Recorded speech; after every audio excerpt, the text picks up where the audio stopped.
इसका चित्र कैसे। तो हम लोग चित्र देखेंगे। हेलो बच्चों, आज हम लोग इस वीडियो में एक नए टॉपिक के बारे में देखने वाले हैं जो क्लास 12th के लिए बहुत ही महत्वपूर्ण होने वाला है। वेरी इंपॉर्टेंट क्वेश्चन जो कि बोर्ड एग्जाम की दृष्टि से बहुत बहुत बहुत ही महत्वपूर्ण है।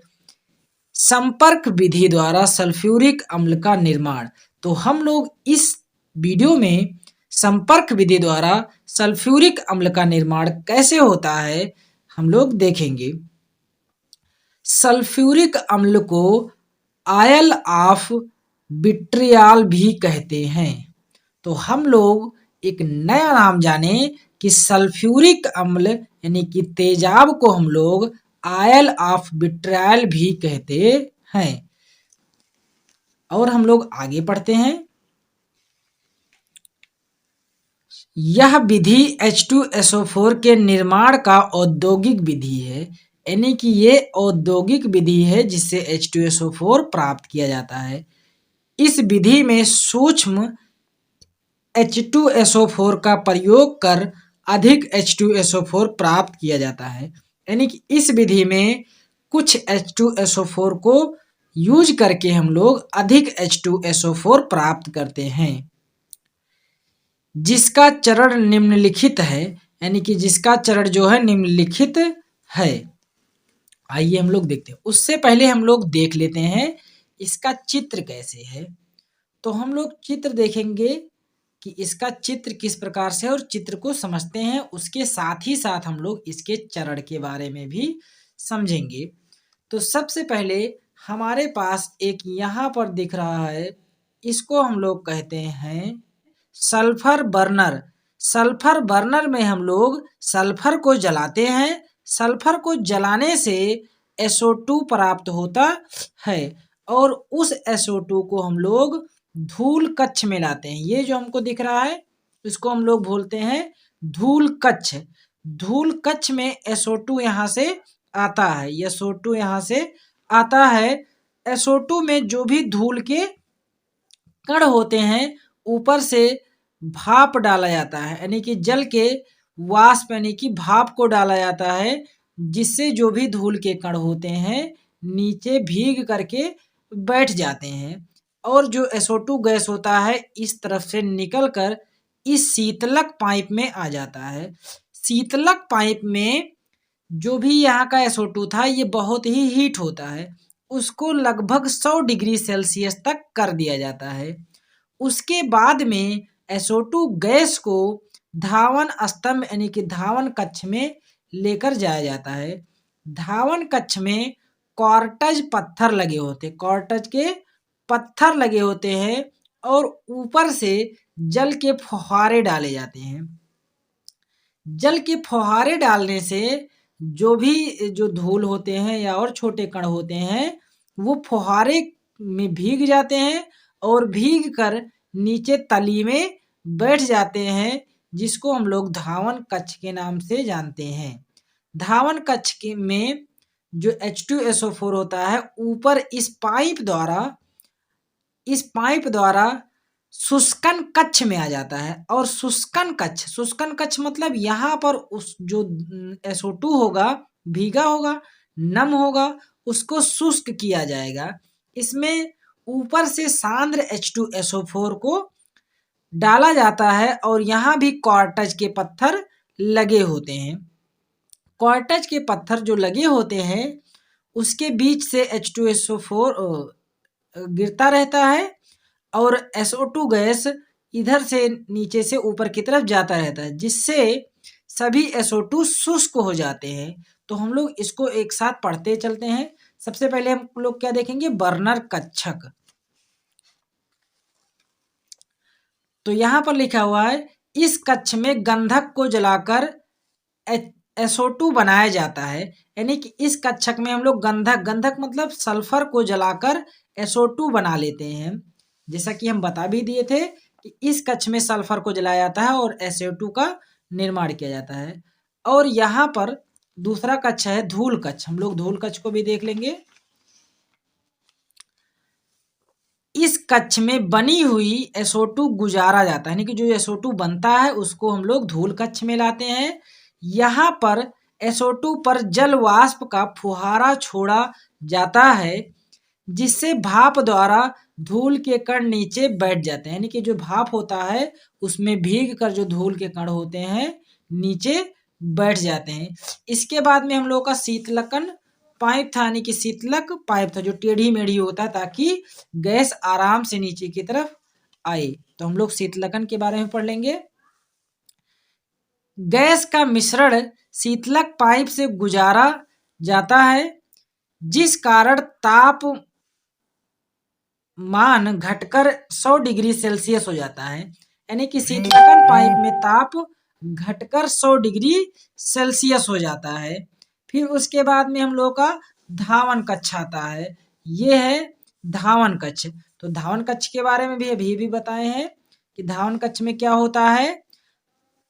इस कक्ष में क्वार्टज पत्थर लगे होते हैं, अभी आप देखे थे, और ऊपर से जल के फुहारे डाले जाते हैं, यानी कि ऊपर से जल के फुहारे डाले जाते हैं, जिस कारण जल में विलय अशुद्धियां, यानी कि वह अशुद्धियां जो जल में घुल जाए, अशुद्धियां तथा बचा हुआ धूल का कण निकल जाता है, यानी कि जो भी इसमें अशुद्धियां होती हैं और जल में घुलने लायक होती हैं वो जल में घुल जाती हैं, और जो धूल के कण भी बचे होते हैं सब यहाँ से बाहर निकल जाते हैं, नीचे तली में बैठ जाते हैं, और यह SO2 गैस इस पाइप द्वारा शुष्कन कक्ष में आ जाता है।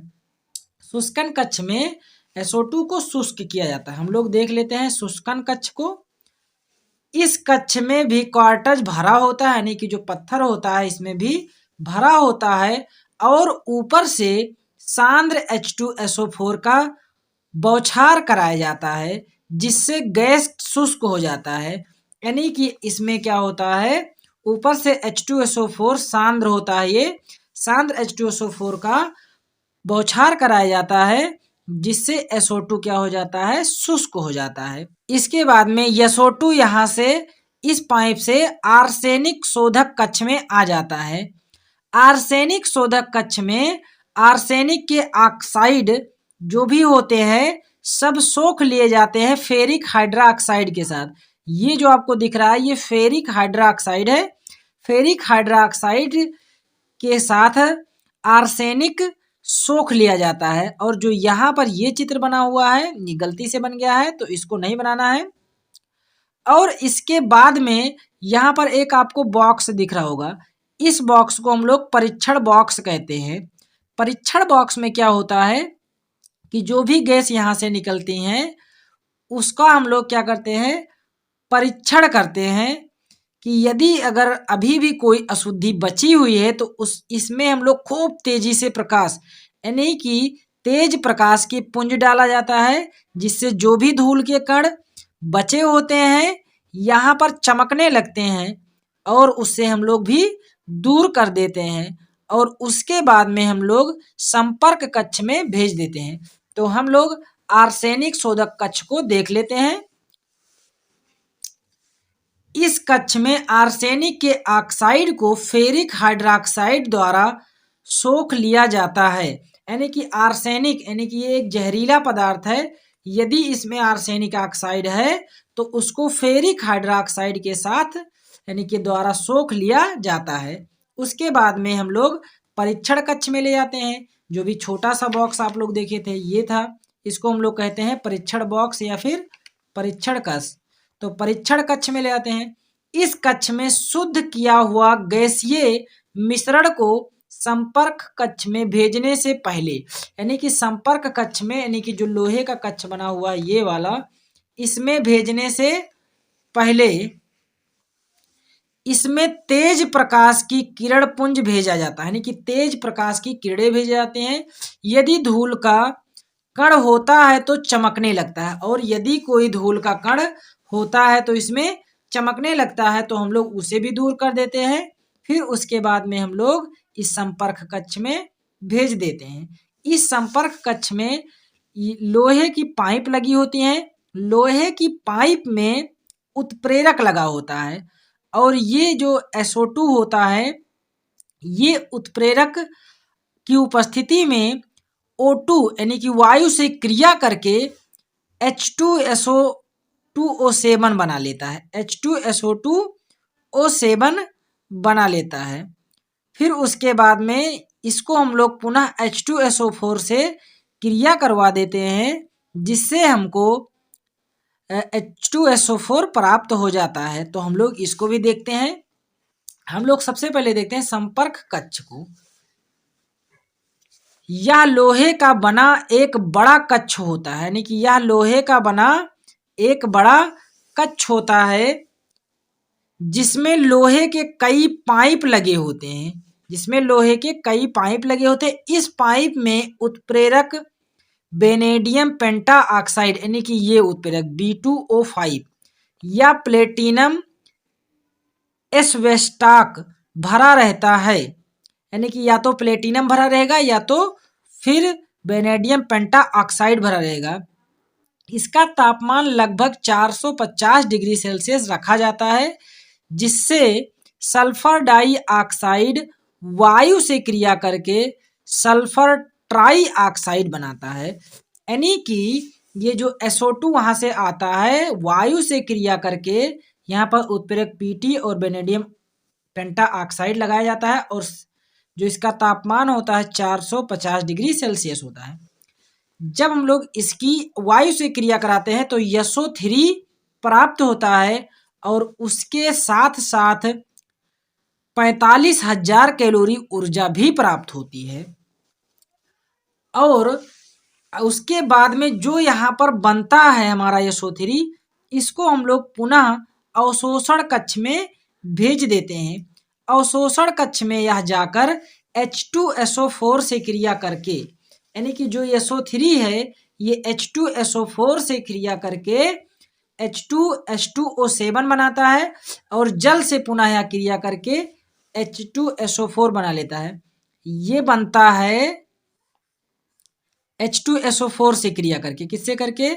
H2SO4 से क्रिया करके। और जो ये बनेगा इसको हम लोग जब जल से कराएंगे तब हमारा पुनः 2 अणु H2SO4 प्राप्त हो जाएगा। यानी कि जब H2SO4 को हम लोग इस SO3 से क्रिया करवाते हैं तो हमको ये प्राप्त होता है, और इसको जब हम लोग पुनः जल से क्रिया करवा देते हैं तो हमको ये प्राप्त हो जाता है। यहाँ पर थोड़ा सा गलत हो गया है, यह जल से क्रिया करके ओलियम बनाता है, नहीं, यह H2SO4 से क्रिया करके, किससे करके? H2SO4 से क्रिया करके ओलियम बनाता है। और ओलियम का हम लोग जब क्या कराते हैं, जल से अभिक्रिया करा देते हैं तो हम लोगों को H2SO4 प्राप्त हो जाता है। यानी कि अवशोषण कक्ष में ओलियम का अवशोषण होकर 2 अणु H2SO4 का निर्माण होता है। तो आइए हम लोग इसको समीकरण द्वारा समझ लेते हैं। समीकरण में नीचे लिख दिया हूं। सबसे पहले क्या हुआ है समीकरण में, हम लोग सल्फर को जलाए हैं। सल्फर को जलाने से हमको SO2 प्राप्त हुआ था, जो कि हम लोग पहले इसमें किए थे। फिर उसके बाद में SO2 को O2 से अभिक्रिया करवाए हैं PT की उपस्थिति में, जिससे हमको SO3 प्राप्त हुआ है। SO3 हमको किस में प्राप्त हुआ था? हमको इस कक्ष में, संपर्क कक्ष में प्राप्त हुआ था। फिर उसके बाद में SO3 को हम लोग H2SO4 से क्रिया करवा देते हैं। किस कक्ष में? अवशोषण कक्ष में। ये अवशोषण कक्ष है। अवशोषण कक्ष में हम लोग SO3 की क्रिया करवा देते हैं H2SO4 से, यानी कि हम लोग अवशोषण करा देते हैं, जिससे हम लोगों को ओलियम प्राप्त हो जाता है। क्या प्राप्त हो जाता है? ओलियम प्राप्त हो जाता है। और ओलियम जब हमको प्राप्त हो जाता है तो उसका हम लोग जल से अभिक्रिया करवा देते हैं, और जल से अभिक्रिया कराने पर H2SO4 प्राप्त होता है। अब इसको समझ लिए कैसे हुआ होगा। H2 S एक S यहाँ पर है, यानी कि S2, और 3 O यहाँ पर है, 4 O यहाँ पर, यानी कि O7। तो इसको हम लोग क्या कहेंगे? ओलियम। और जब हम लोग इसको पुनः जल से अभिक्रिया करवा देते हैं तो देखिए यहाँ पर H2 है, 2H2 यहाँ से और आ गया, यानी कि 2 दूना 4H हो गया है। फिर उसके बाद में H2 था तो 2 एकन्नम 2S हो गया है। 7 ऑक्सीजन था, 1 ऑक्सीजन यहाँ से आ गया तो 2 चौके 8 ऑक्सीजन हो गया और हमको यहाँ पर सल्फ्यूरिक अम्ल प्राप्त हो गया है। सल्फ्यूरिक अम्ल प्राप्त हो गया है ना। तो ये थी हमारी क्रिया विधि कि हम लोग संपर्क विधि द्वारा सल्फ्यूरिक अम्ल का निर्माण कैसे करते हैं। आइए हम लोग देखते हैं कि डीकन विधि द्वारा क्लोरीन का निर्माण कैसे होता है। यदि आप वीडियो पर पहली बार आए हैं तो वीडियो को लाइक कीजिए और चैनल पर नए हैं तो चैनल को सब्सक्राइब कीजिए। आइए हम लोग देखते हैं कि कैसे होता है डीकन विधि द्वारा क्लोरीन का निर्माण। डीकन विधि क्लोरीन के निर्माण का औद्योगिक विधि है, यानी कि जो डीकन विधि है ये क्लोरीन के निर्माण का क्या है, औद्योगिक विधि है, यानी कि इसको हम लोग औद्योगिक रूप में इस विधि द्वारा बनाते हैं। फिर उसके बाद में हम लोग आगे पढ़ेंगे। इस विधि में जब हाइड्रोक्लोरिक अम्ल को क्यूप्रिक क्लोराइड उत्प्रेरक की उपस्थिति में ऑक्सीजन द्वारा ऑक्सीकृत कराया जाता है तो क्लोरीन का निर्माण होता है। इस विधि में हाइड्रोक्लोरिक अम्ल यानी कि HCl, ये यहाँ पर लिखा हुआ है HCl, जब हाइड्रोक्लोरिक अम्ल को क्यूप्रिक क्लोराइड CuCl2, इसको हम लोग बोलते हैं क्यूप्रिक क्लोराइड, क्यूप्रिक क्लोराइड उत्प्रेरक की उपस्थिति में ऑक्सीजन द्वारा यानी कि O2 द्वारा जब हम लोग ऑक्सीकृत कराते हैं तो हमको क्लोरीन प्राप्त होता है, यानी क्लोरीन का निर्माण होता है। तो ये सिंपल से है। हम लोग इसका रासायनिक समीकरण देख लेते हैं। रासायनिक समीकरण में 4HCl यानी कि 4 अणु हाइड्रोक्लोरिक अम्ल को जब हम लोग ऑक्सीजन द्वारा ऑक्सीकृत करते हैं CuCl2 उत्प्रेरक की उपस्थिति में, यानी कि क्यूप्रिक क्लोराइड उत्प्रेरक की उपस्थिति में, तो हमको क्लोरीन प्राप्त होता है। तो हम लोगों को क्या प्राप्त होता है, क्लोरीन प्राप्त होता है। उसके साथ में ही 2 अणु जल भी प्राप्त होता है। तो ये था हम लोग का डीकन विधि का बिल्कुल आसान सा। तो हम लोग इतना ही लिखेंगे। देखो इसमें कई भी पार्ट होते हैं तो हम लोग यही इतना लिख के आएंगे एग्जाम में, क्योंकि ज्यादा लिखने से कोई मतलब नहीं। हम जितना लिखें उतना परफेक्ट लिखें, सुंदर लिखें। तो ये था आपका रासायनिक समीकरण। इसके बाद में हम इसका चित्र देख लेते हैं। इसका चित्र जो है ये कुछ इस प्रकार से दिखाया गया है, इसको हम लोग समझते हैं। चित्र, इस विधि में 4 कक्षक होते हैं। इस विधि में 4 कक्षक, एक पहला आपको दिख रहा होगा, दूसरा और तीसरा और चौथा। इस पहले कक्षक को हम लोग क्या कहते हैं, ऑक्सीकरण कक्ष। ये लिखा हुआ है ऑक्सीकरण कक्ष। तो पहला जो कक्षक होता है, पहला चेंबर, वो ऑक्सीकरण कक्ष होता है, दूसरा कूलर होता है, तीसरा धावन कक्ष और चौथा शोषण कक्ष होता है। तो पहले हम लोग इस कक्षक में क्या करते हैं, CuCl2 यानी कि हम लोग क्यूप्रिक क्लोराइड को भिगो करके यहाँ पर रख देते हैं। हम लोग भिगो करके यहाँ पर रख देते हैं और यहाँ से HCl तथा वायु का मिश्रण डालते हैं, यानी कि जो हम लोग का ये HCl था और वायु था, इसके मिश्रण को हम लोग इसके अंदर डालते हैं। और यहाँ पर ताप अधिक होता है। क्या होता है, ताप अधिक होता है। जब ताप यहाँ पर अधिक होता है तो ये हाइड्रोक्लोरिक अम्ल वायु द्वारा ऑक्सीकृत हो जाता है और ऑक्सीकृत होने के बाद में वो क्लोरीन का निर्माण करता है। लेकिन ये जो गैस होती है, ऑक्सीकृत गैस, ये बहुत ही हीट होती है। हीट होने के कारण हम लोग इसको इस नली द्वारा हम लोग कूलर कक्ष में लाते हैं। कूलर कक्ष में लाने के बाद में इसको हम लोग ठंडा कर देते हैं। ठंडा करने के बाद में फिर इस नली द्वारा हम लोग धावन कक्ष में भेज देते हैं।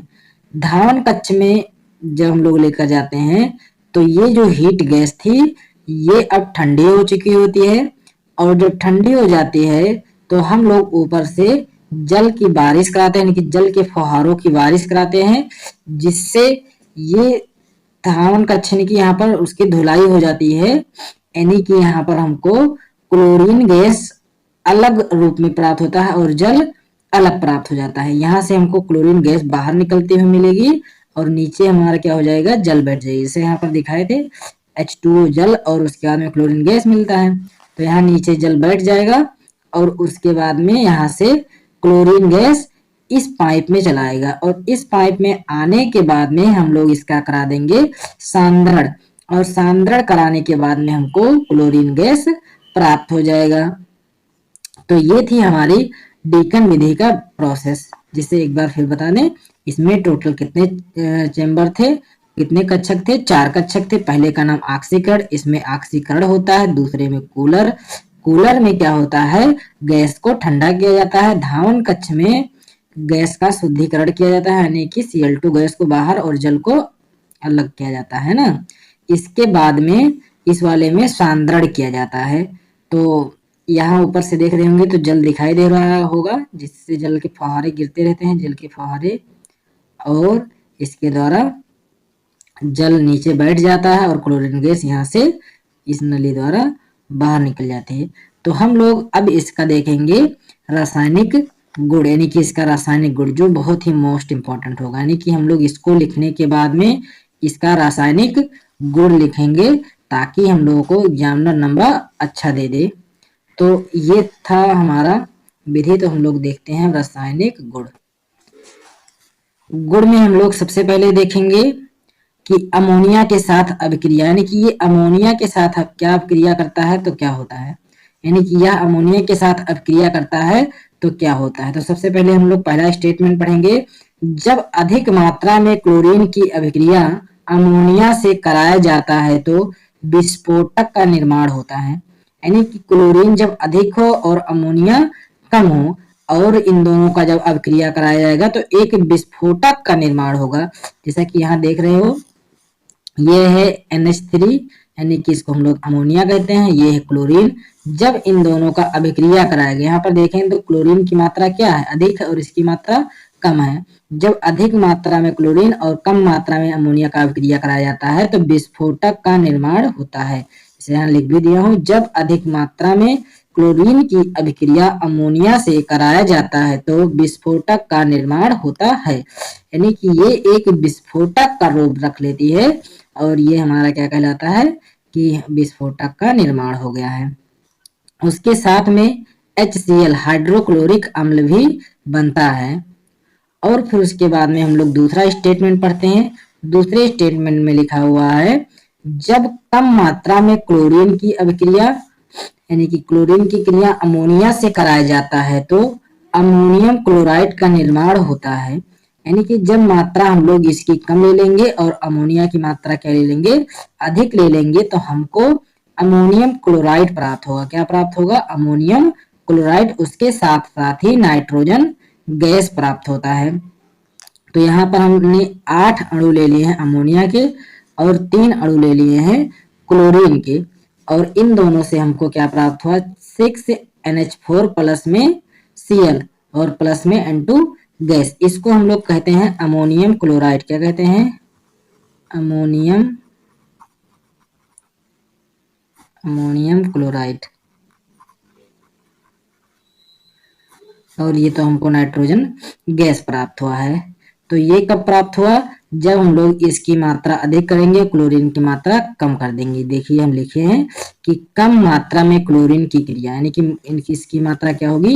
कम होगी। अब बात आती है ये किस प्रकार आपस में क्रिया के होंगे, कुछ समझ में नहीं आ रहा है। तो इसके लिए मैं बताना चाहूंगा कि कैसे होता है। जैसे कि अगर हम लोग देखें तो यहाँ पर क्या हो रहा था? NH3, ये कितने अणु थे? 8 अणु थे। और उसके बाद में क्लोरीन कितना था? 3 अणु था। अब होता क्या है इसमें कि यहाँ से हम लोग 6, यहाँ 8 एकम 8 नाइट्रोजन होगा। हम लोग यहाँ से सिर्फ 6 नाइट्रोजन को लिखते हैं। कितना लिखते हैं? 6N। अब यहाँ पर हम लोग देखेंगे हाइड्रोजन कितना है? 8 त्रिक 24। तो 24 में से अगर हम लोग 6 का 4 से गुणा करेंगे कितना हो जाएगा? 6 चौके 24, यानी कि हम लोग H की मात्रा कितना कर देंगे? 4 कर देंगे। तो 6 चौके 24। और नाइट्रोजन कितना यहाँ 8 था, 8 से अब कितना बचा हुआ है? सिर्फ 6 बचा हुआ है। और प्लस में जो 2 नाइट्रोजन यहाँ से निकला, 2 नाइट्रोजन निकला, उसको हम बाहर दिखा दिए N2 गैस के रूप में। तो इस प्रकार से हमारा कुछ हुआ। और इसके साथ में ये क्लोरीन कितना है? 3 दूना 6 है। तो हम लोग एक ही Cl लिख देंगे तो 6 का नाम 6 हो जाएगा। और इस प्रकार से हम लोगों को अमोनियम क्लोराइड प्राप्त हो जाता है। और अगर पहले वाले में हम लोग देखें, इस वाले समीकरण में, तो इसमें क्या था कि NH3 था, NH3 था और उसके साथ में 3Cl2 था। तो इसमें क्या होता है, N को यदि हम लोग कुछ इस प्रकार से दिखा दे, H और ये क्लोरीन कितना है, 6 है। तो इसमें से अगर क्लोरीन को हम लोग कुछ इस प्रकार दिखाएं, Cl Cl Cl Cl Cl और उसके अंदर Cl, तो होगा क्या कि इसमें से ये आपस में मिल करके ये जो दिख रहा है ये बना लेंगे 3HCl। क्या बना लेंगे, 3HCl। देखो 1 2 3 1 2 3, तो कितना हो गया 3HCl। और जो ये 3 क्लोरीन है ये इस नाइट्रोजन से क्रिया करके बना लेंगे एक विस्फोटक NCl3 और यही होगा हमारा विस्फोटक। तो मैं आशा करता हूँ ये वाला आपको कॉन्सेप्ट जरूर समझ में आया होगा। यदि कॉन्सेप्ट समझ में आया है तो वीडियो को लाइक कर दीजिए, एक बार इसका स्क्रीनशॉट ले लीजिए, इसके बाद में इसका भी स्क्रीनशॉट ले लीजिए और लास्ट में इसका भी स्क्रीनशॉट ले लीजिए। और एक बात, जब भी आपके एग्जाम में क्वेश्चन आएगा तो उसका आंसर और उसके साथ में चित्र जरूर बना के आना, क्योंकि जब चित्र बना के आते हैं तो हमको नंबर अच्छा मिल जाता है। तो मैं आशा करता हूं कि आप लोगों को ये वीडियो बहुत ही अच्छे से समझ में आ गया होगा। यदि वीडियो समझ में आ गया हो तो प्लीज वीडियो को लाइक कीजिए, यदि चैनल पर नए हैं तो चैनल को सब्सक्राइब कीजिए। और यदि और भी आप हैबर विधि, फिर उसके बाद में ओस्टवाल्ड विधि और उसके बाद में ओजोनाइजर, इन सभी वीडियो चाहते हैं तो लिंक डिस्क्रिप्शन में है, लिंक पर क्लिक कीजिए और उसके बाद में वीडियो जरूर देखिए, जिससे आप कम से कम 90% एग्जाम में जरूर लाएं। क्योंकि मैं एक ऐसा भी वीडियो बनाया जिसमें 70 मोस्ट इंपॉर्टेंट क्वेश्चन बताया हूँ, 70 मोस्ट इंपॉर्टेंट क्वेश्चन। यदि आप इन 70 क्वेश्चन को ही सिर्फ देख लेते हैं तो आपको 90% लाने से कोई रोक नहीं सकता है। तो धन्यवाद दोस्तों, फिर मिलते हैं अगले वीडियो में।